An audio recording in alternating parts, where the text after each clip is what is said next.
ब्रह्ममुरारिसुरार्चितलिङ्गं निर्मलभासितशोभितलिङ्गम् जन्मजदुःखविनाशकलिङ्गं तत्प्रणमामि सदा शिवलिङ्गम् देवमुनिप्रवरार्चितलिङ्गं कामदहन करुणाकरलिङ्गम्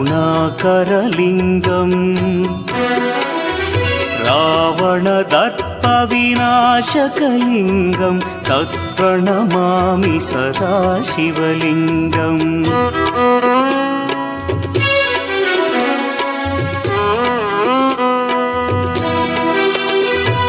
सर्वसुगन्धसुलेपितलिङ्गं बुद्धिविवर्धनकारणलिङ्गं सिद्धसुरासुरवन्द्यलिङ्गम्